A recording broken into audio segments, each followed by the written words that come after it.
अस्सलाम वालेकुम। Programme night addition में हम आपको खुशामदीद कहते हैं। नाजरीन, पाकिस्तान पर अगर सिर्फ इल्ज़ामात लगाने हैं और अफ़गानिस्तान में अपने मकासद को हासिल करने के लिए अड्डों की बात करनी है तो हम कहेंगे गुड लक बाइडन।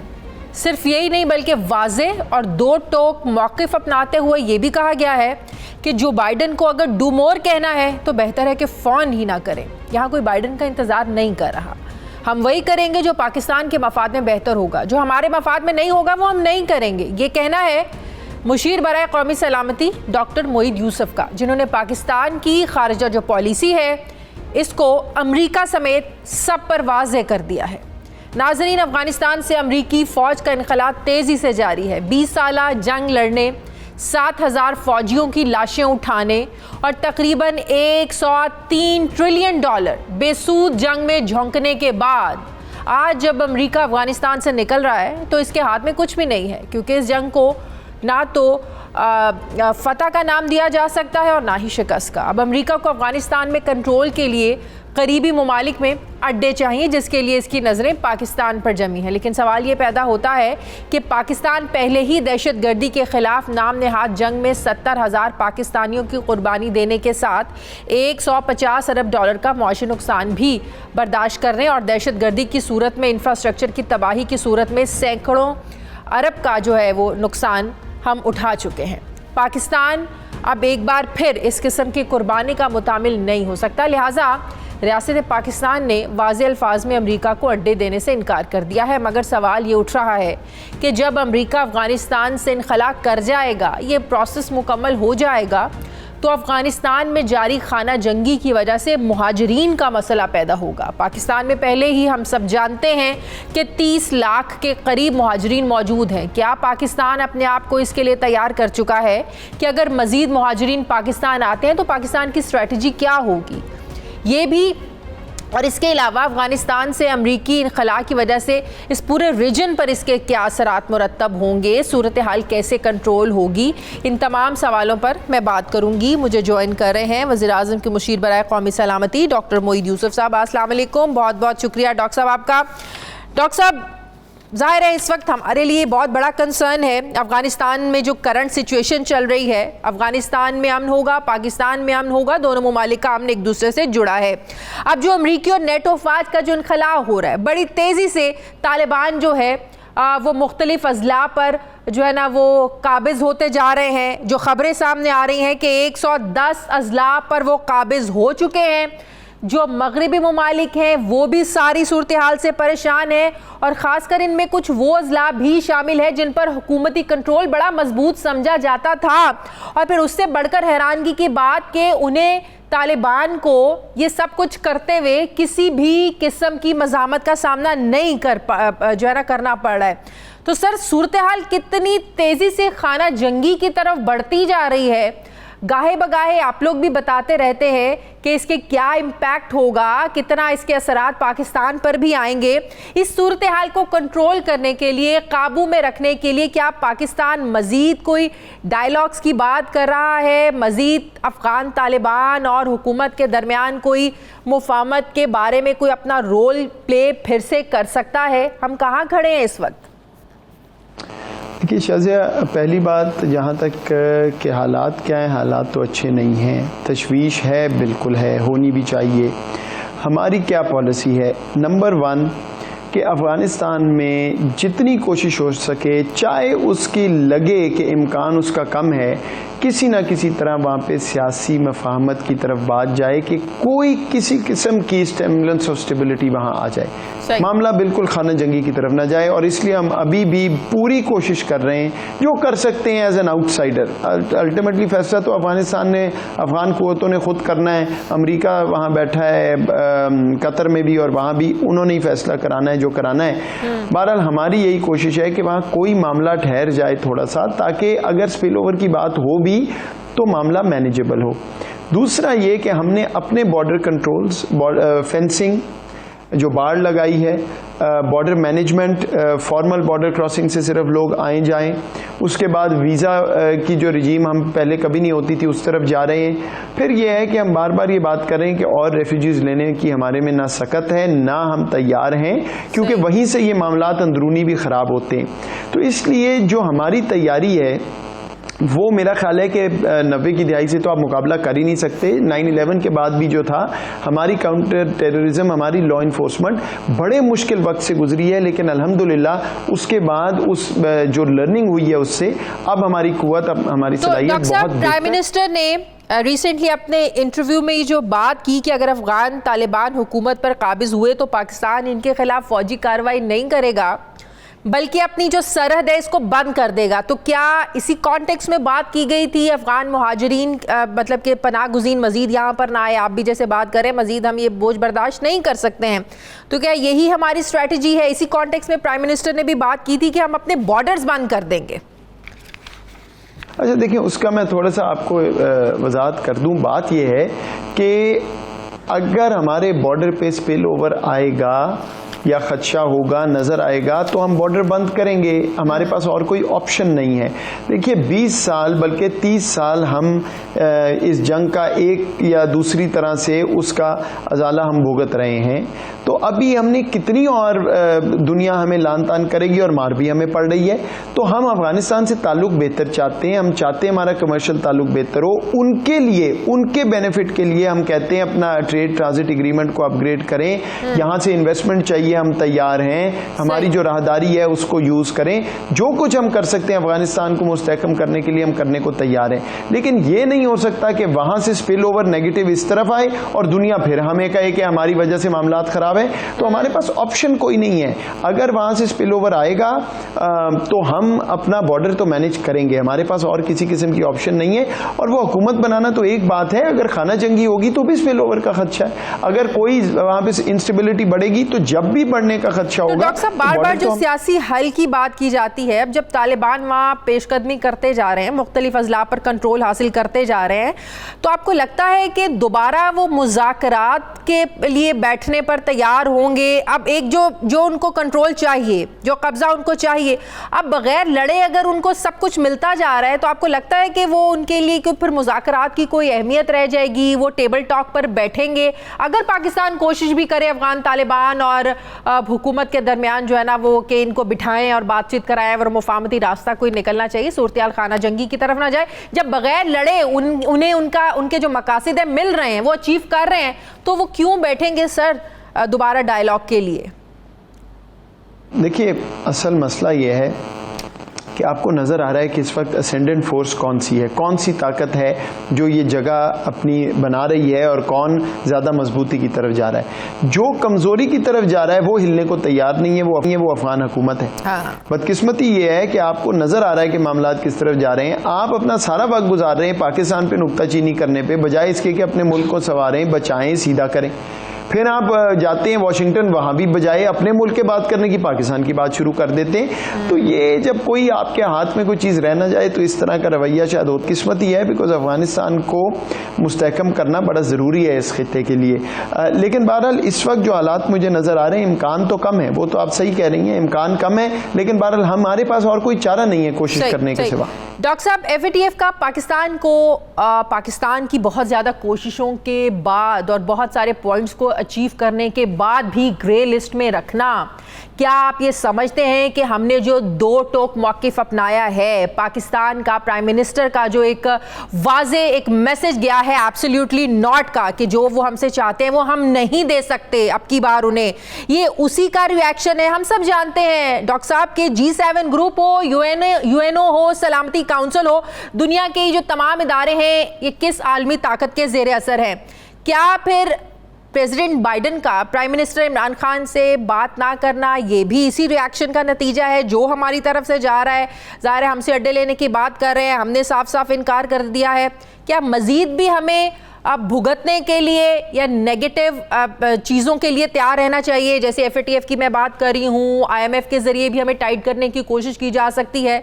हम तैयार हैं सर सब कुछ बर्दाश्त करने के लिए?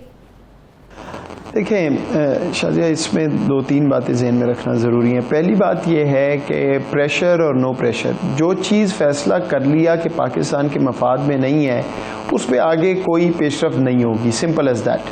अगर हमने ये फैसला कर लिया है, प्राइम मिनिस्टर ने बिल्कुल क्लियरली कह दिया है, तो ये अड्डों वाली बात नहीं है। अब उसके वजह से अगर प्रेशर आएगा तो आएगा, यही फ़र्क है पहले और अब में। और मैं बार बार ये बात करता हूँ कि बिल्कुल आपको डायरेक्टली और प्रोएक्टिवली अपनी बात दूसरे तक पहुँचानी है और कोई झूठ बोलने की जरूरत नहीं। डायरेक्ट बात करें जी ये है, और उसके इर्द गिर्द जो भी पॉलिसी बन सकती है वो बनाएं, जो रास्ता निकलता है वो निकालें। दूसरी बात, जहाँ तक ये फ़ोन की बात है, ये पहले भी मैंने कुछ दिनों पहले कहा है, देखिए फ़ोन की बात छोड़ दें। फ़ोन करना था तो कर लेते, और अगर नहीं करना तो ना करें, इट्स परफेक्टली फाइन। हमारे पास बहुत काम है, फ़ोन करके क्या बात, अगर तो कोई मुस्बत बात करनी है, आगे चलने की बात करनी है, वी विल कंसिडर इट।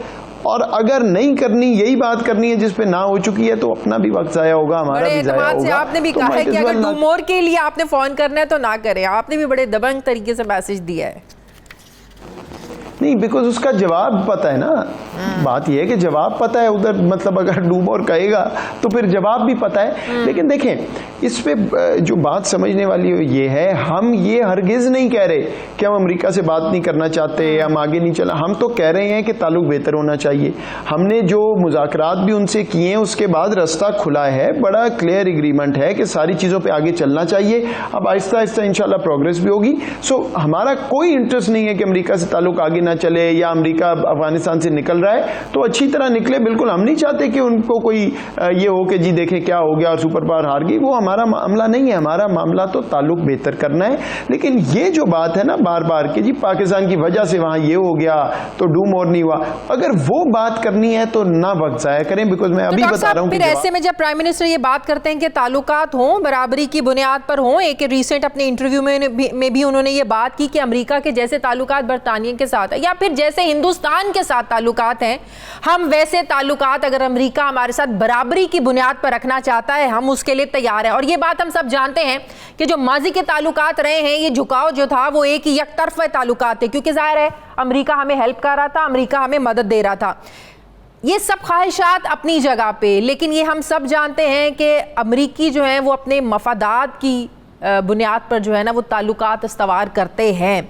जब हम उनके मफादात को सामने रखते हुए उनकी ख्वाहिशात को जब हम फुलफिल नहीं करेंगे, तो फिर हम कैसे ये एक्सपेक्ट कर रहे हैं उनसे कि वो हमारे साथ बराबरी की बुनियाद पर जो है ना वो ताल्लुकात रखें, जैसे अमेरिका ने बरतानिया या हिंदुस्तान के साथ रखे हुए हैं।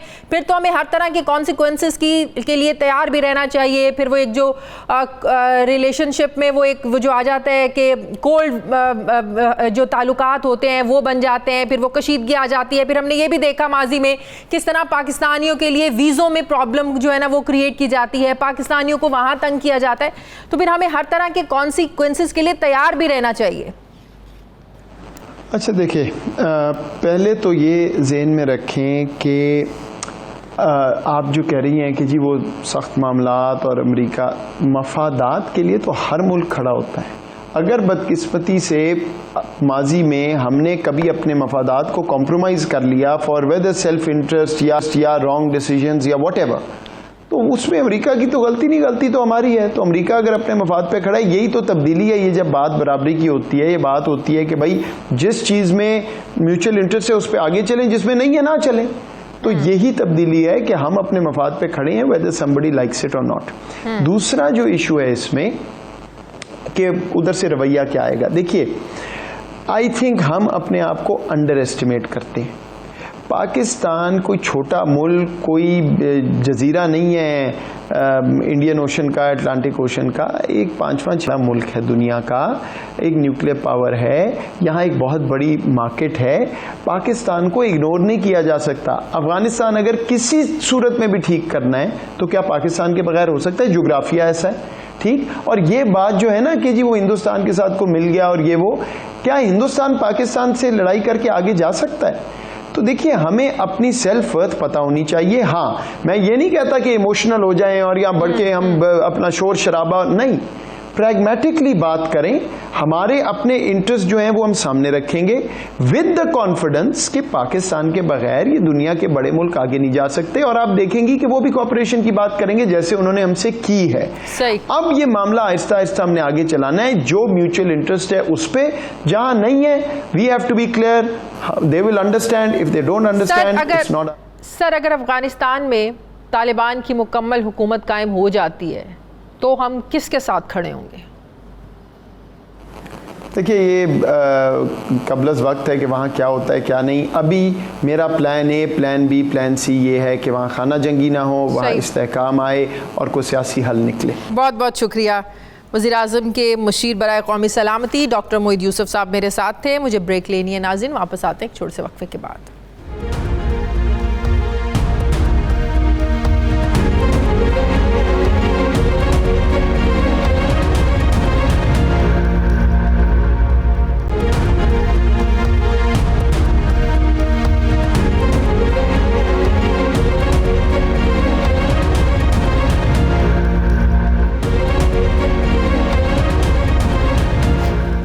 ब्रेक के बाद एक बार फिर से आपको खुशामदीद कहते हैं।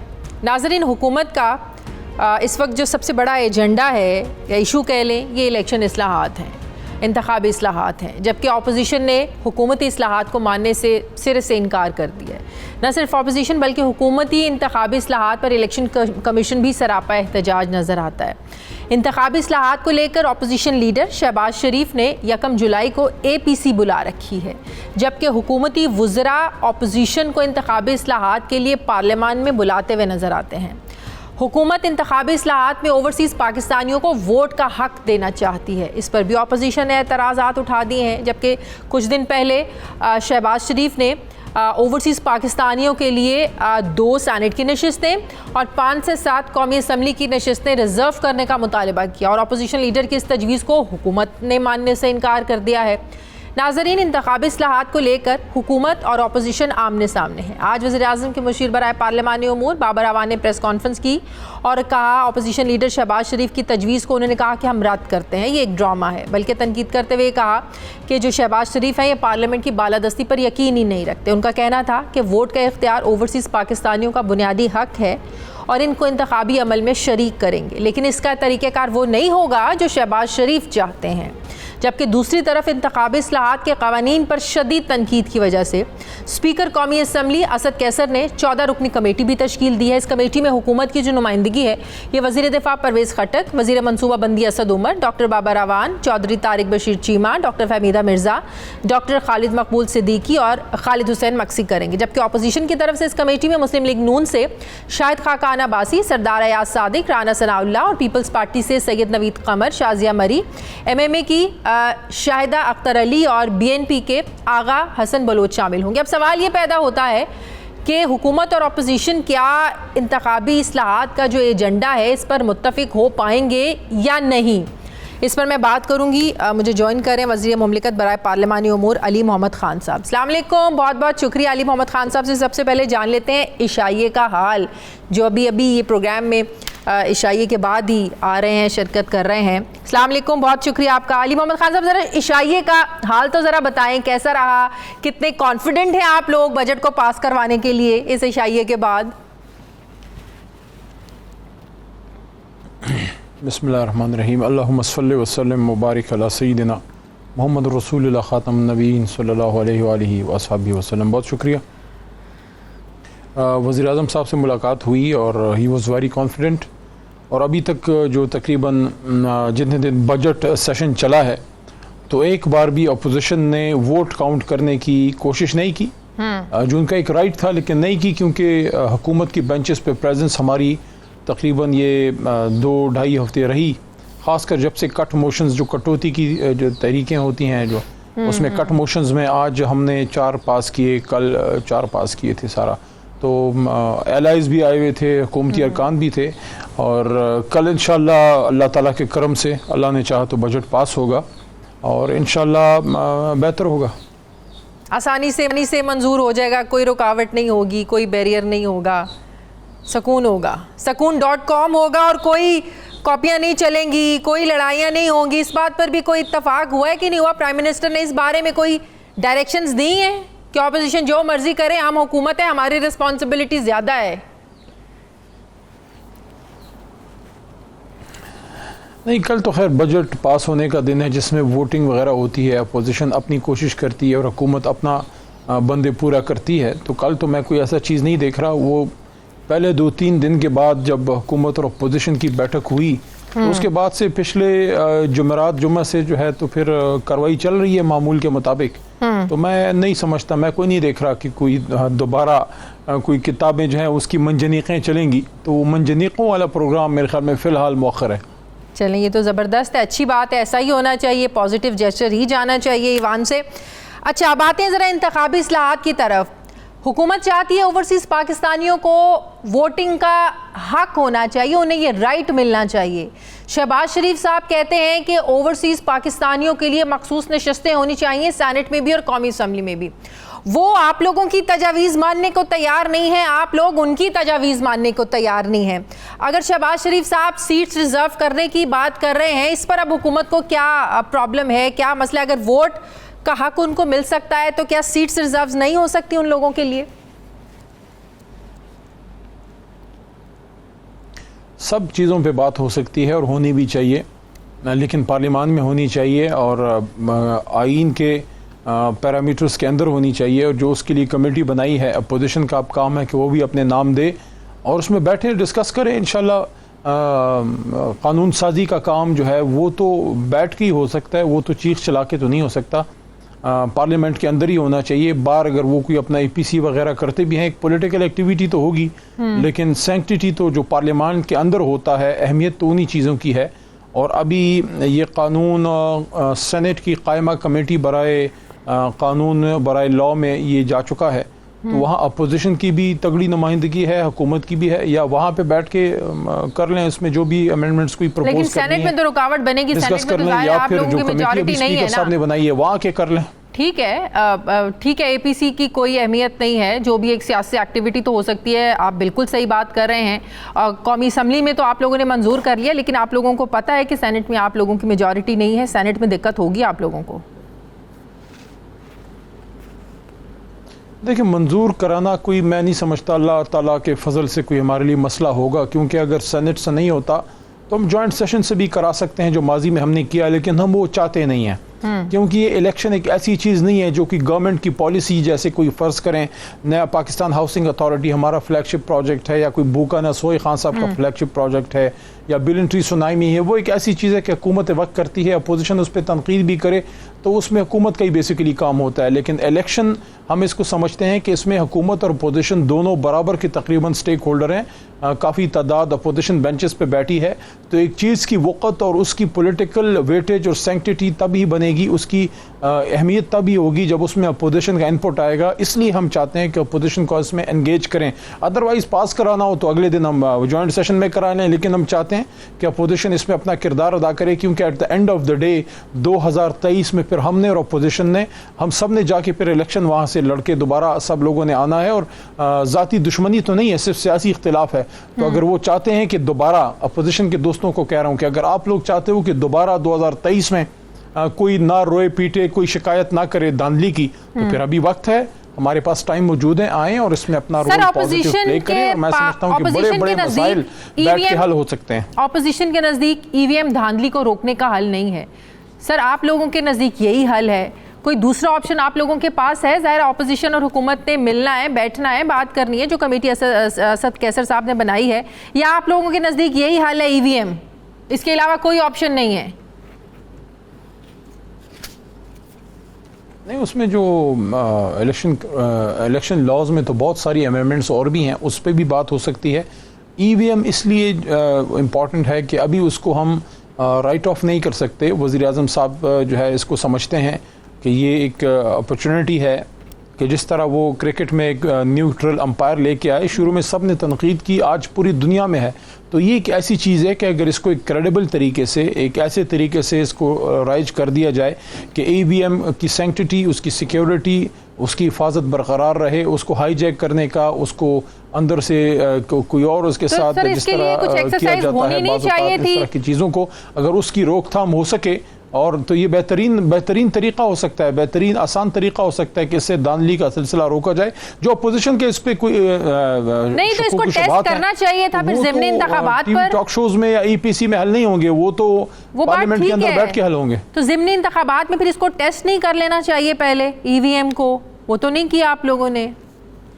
Why not? मेरे ख्याल में बेस्ट ऑप्शन है कि इससे पहले कि 2023 के एक बहुत बड़ी ग्रैंड ऑपरेशन में इसको ट्राई किया जाए for the first time. I think ये बेहतरीन सोल्यूशन है कि इसको बाई इलेक्शंस में या छोटे इंतखाबात में, बल्दियाती में, इन सब में, और उसमें जो वकला के इंतखाबात होते हैं, जो हमारी बिजनेस कम्युनिटी के होते हैं, अभी बल्दियाती इलेक्शन आने वाले हैं, उन सब में ट्राई किया जाना चाहिए, किया जा सकता है। और उसमें कुछ सुकम खामियां अगर सामने आती हैं तो वो फिर जनरल इलेक्शन तक दूर भी कर ली जाएंगी। मेरे ख्याल में बड़ी मुनासिब तजवीज़ है। बहुत बहुत शुक्रिया वज़ीर मुमलिकत बराए पार्लियामेंट अली मोहम्मद खान साहब मेरे साथ हैं। मुझे ब्रेक लेनी है नाज़रीन, वापस आते हैं छोटे से वक्फे के बाद।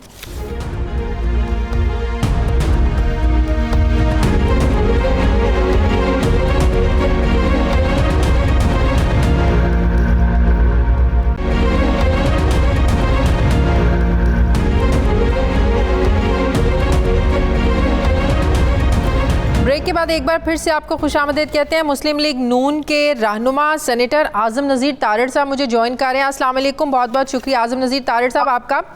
आज़म नज़ीर साहब, एक तरफ आप लोग कौमी असम्बली में जब इंतखाबी इस्लाहात हुकूमत ने पेश की, उन्होंने वहाँ से मंजूर करवा ली, अपोजिशन ने इस पर बड़ा वावेला मचाया, ओवरसीज़ पाकिस्तानियों को वोट के राइट्स को लेकर, फिर इलेक्ट्रॉनिक वोटिंग मशीन को अपोजिशन ने बहुत ज़्यादा इसको अपोज़ किया। लेकिन दूसरी तरफ शहबाज शरीफ साहब कहते हैं कि कौमी असम्बली में 5 से 7 नशिस्तें जो है ना वो इसको रिजर्व किया जाए ओवरसीज़ के लिए, और सेनेट में 2 नशिस्तें। एक तरफ वोट देना नहीं चाहते हैं लेकिन नशिस्तें आप लोग उनके लिए रिजर्व रखना चाहते हैं। सर ये क्या स्ट्रेटजी है ओवरसीज़ के लिए? वोट का हक नहीं होना चाहिए उनको, लेकिन सीट्स होनी चाहिए उनकी। देखिए शाज़िया, एक दो चीज़ें पहले क्लैरिफाई कर दें, because I being a lawyer मैं तो उस हवाले से बात करूंगा क्योंकि मैंने जो बिल आया वो भी देखा है, आईने पाकिस्तान भी देखा है, जो हमारे आज के इलेक्शन लॉज है वो भी देखें। सही। पहली बात तो ये है कि जो ओवरसीज पाकिस्तानीज हैं जिन्होंने अपने वोट्स यहाँ पे, क्योंकि ड्यूल नेशनैलिटी बहुत सारे ममालिक जो हैं वो अलाउ करते हैं, खासतौर पे कॉमनवेल्थ के ममालिक, तो जो लोगों की ड्यूल नेशनैलिटी है उनका वोट इंटैक्ट है और उन्हें किसी ने रोका नहीं है। अगर वो इलेक्शन में आके अपना वोट डालना चाहते हैं तो वो डाल सकते हैं। रुकावट है तो आईने पाकिस्तान में है उन पे, और वो ये है कि वो इलेक्शन में हिस्सा नहीं ले सकते। अगर उन्होंने इलेक्शन में हिस्सा लेना है तो उन्होंने अपनी नेशनैलिटी छोड़नी है दूसरे मुल्क की। सही। और ये ट्रेंड वर्ल्ड वाइड है, ये काफ़ी जगहों पे है, सिर्फ हमारे यहाँ नहीं है, बल्कि भारत में तो अगर आप देखेंगे तो एनआरआईज जो है, नॉन रेजिडेंट इंडियंस, उनको लोकल नेशनैलिटी भी पूरी तरह से नहीं दी जाती। अब अगर आप चाहते हैं कि ओवरसीज पाकिस्तानी सिर्फ वोट नहीं डालें बल्कि उनकी नुमाइंदगी हो असेंबलीज के अंदर पार्लियामान में, तो उसके लिए हमें आईने पाकिस्तान का आर्टिकल 62 जो है वो अमेंड करना पड़ेगा। सही। रही बात उनकी जो वोट का राइट है, तो उस पे कोई ये नहीं कहता कि आप उन्हें वोट का राइट ना दें। फिर शकूक शुबात ये हैं कि जो ये ईवीएम है या इंटरनेट वोटिंग है, उसके बारे में अगर आप अभी सर्च करें गूगल पे तो आपको 50 किस्म के एतराज़ात उस पे आ जाएंगे।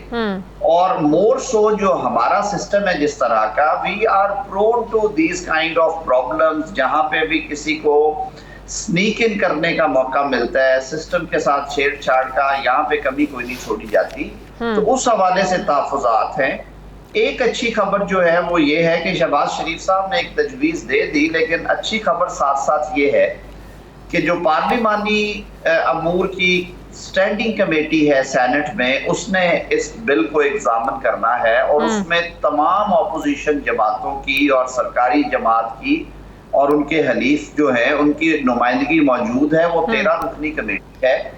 हमने कमेटी की पहली मीटिंग की थी पिछले हफ्ते, और उसमें ताज हैदर साहब बड़े एक मुतहम्मल मिजाज और बड़े सीजन्ड पार्लियामेंटेरियन हैं। पाकिस्तान पीपल्स पार्टी से उनका ताल्लुक है। उस कमेटी में मैं भी हूँ, उस कमेटी में कामरान मुर्तज़ा साहब भी हैं, उस कमेटी में रज़ा रबानी साहब को एज अ स्पेशल इन्वाइटी भी, हमने बहुत सारे लोग हैं।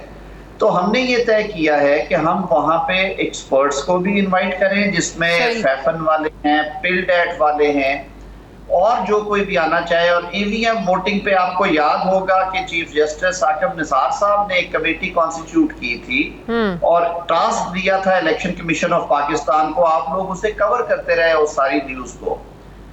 उस टास्क फोर्स के जो चेयरमैन थे आजकल वो दुबई में बेस्ड है, हमने उन्हें भी बुलाया है, वो भी हमें जूम पे ज्वाइन करेंगे।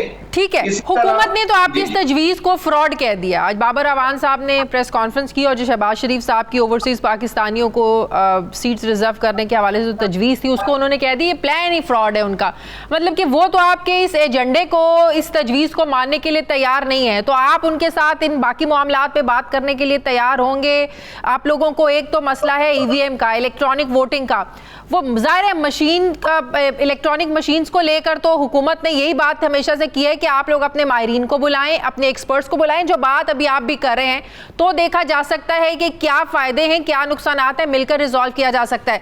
लेकिन अगर शहबाज शरीफ साहब की तजवीज़ को सिरे से हुकूमत रद्द कर देती है, तो फिर भी आप बाकी इश्यूज़ पर बात करने के लिए तैयार हैं? देखिए शाजिया, जो तकलीफ से बात है ना, एक जमहूरी माशरे में रहते हुए अनफॉर्चुनेटली ट्रेरी बेंचेस या सरकार की जुबान और रवैया वो है जो कि रवाजन अपोजिशन का रवैया और जुबान होती है। ये कंटेनर से नहीं अभी तक नीचे उतरे। इस तरह की गुफ्तगू आमतौर पे अपोजिशन तो करती है, वो अपना एक तरह से वो कहते हैं ना वेंट आउट करना, वो अपनी भड़ास निकालते हैं और वो कहते हैं कि ये हुकूमत ने ये बंद कमरे में तैयार कर लिया। बाबर अवान साहब ने एक बिल बना के भेजा है और कौमी असेंबली से उसे जिस तरह से बलडोज करके पास कराया गया, 21 बिलों के अंदर रख के, वो सबको पता है।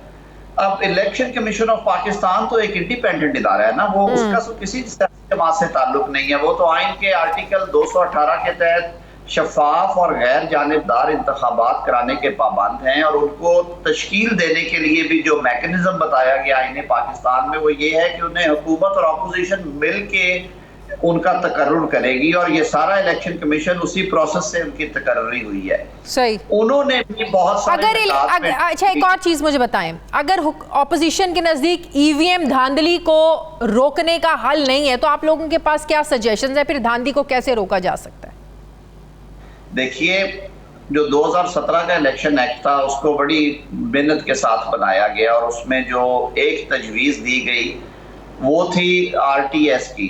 हाँ। अब आरटीएस इटसेल्फ एक सिस्टम था जो सिर्फ रिजल्ट्स को कंपाइल करने के लिए हमने तो उसको भी बैठते हुए देखा है। आपने उसको, मैं खुद वकील हूँ, मुझे Lahore High Court Bar Association सन 2015 से तकरीबन 10 से 11,000 वोटर्स का इलेक्शन जो है वो ईवीएम से करा रही है और वो हर साल उसमें शुरू में 3-4 साल कोई ना कोई प्रॉब्लम आती थी, सिस्टम बैठ गया।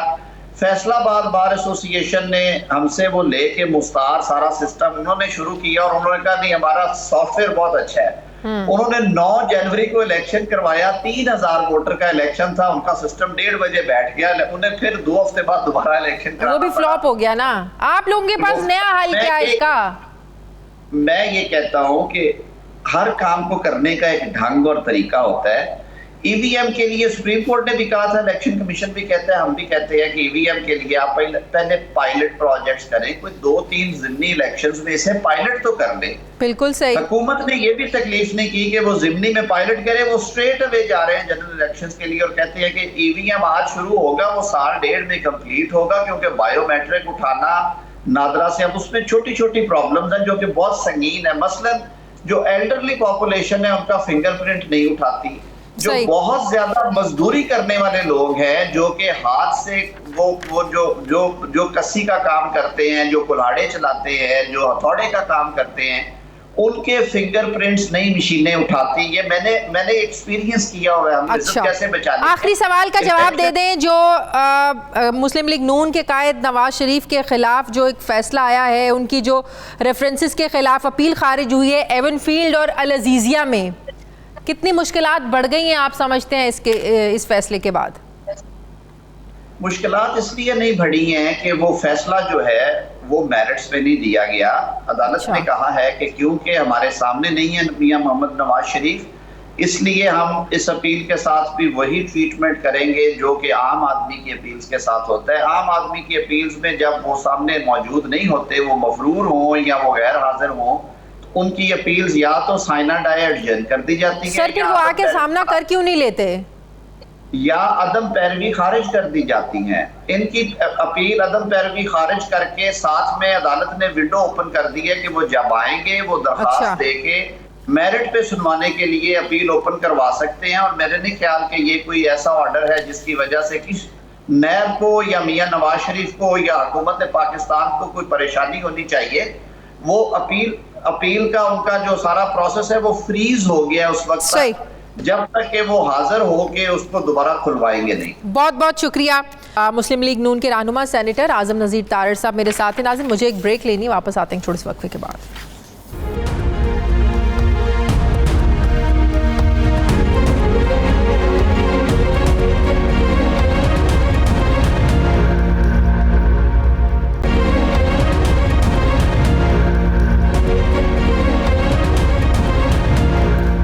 ब्रेक के बाद एक बार फिर से आपको खुशामदीद कहते हैं। साबिक secretary election commission Kanwar Dilshad साहब ने मुझे ज्वाइन किया। अस्सलाम वालेकुम, बहुत बहुत शुक्रिया कंवर साहब आपका।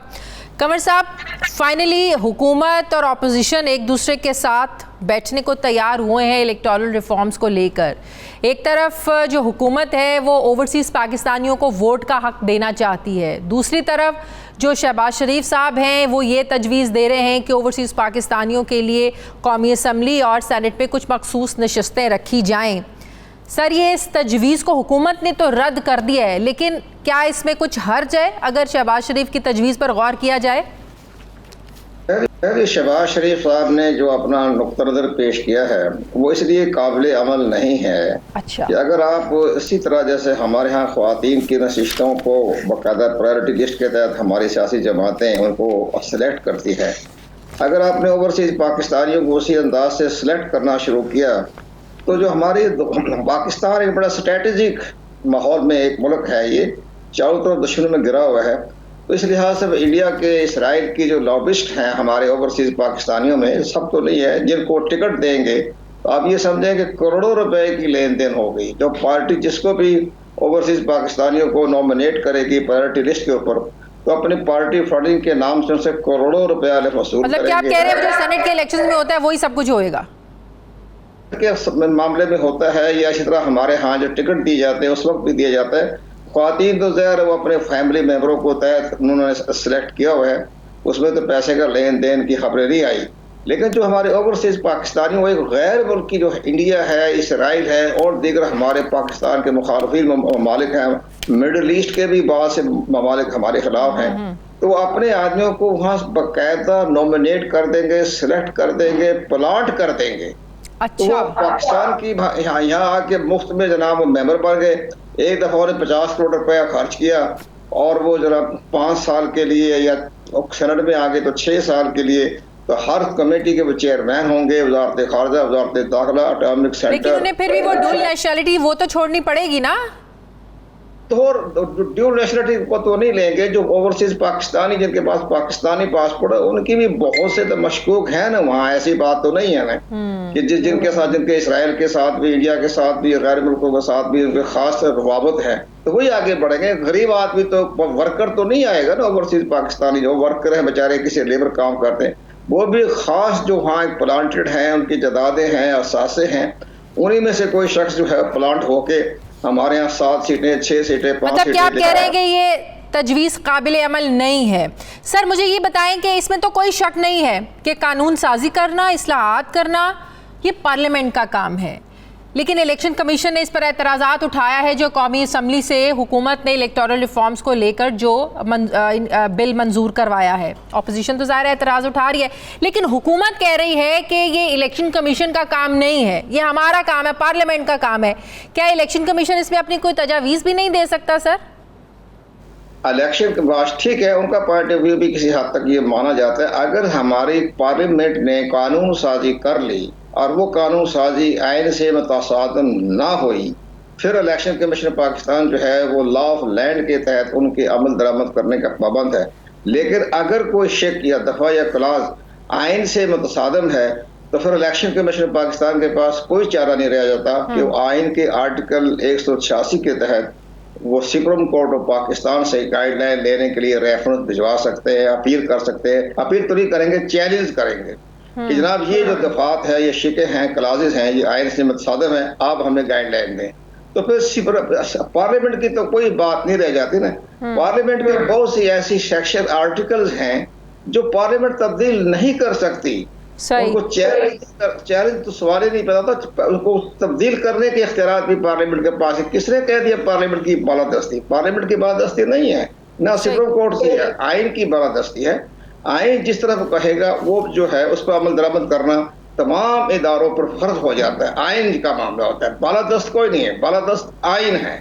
आइन सुपर का जो है हमारा कॉन्स्टिट्यूशन है। सही, बिल्कुल सही। एक और सवाल पूछना चाहती हूँ, ओवरसीज़ को जो वोट का हक देने की बात की जा रही है, आपको पता है मिडिल ईस्ट के बहुत से जो ममालिक हैं उनमें ये रूल है, ये कानून है कि वहाँ पर जो भी ओवरसीज़ है, पाकिस्तान ज़ाहिर है जो आएगा वोट देने के लिए, लेकिन उनको इजाज़त नहीं होगी उन ममालिक की तरफ से वो किसी भी सियासी अमल में हिस्सा ले सकें।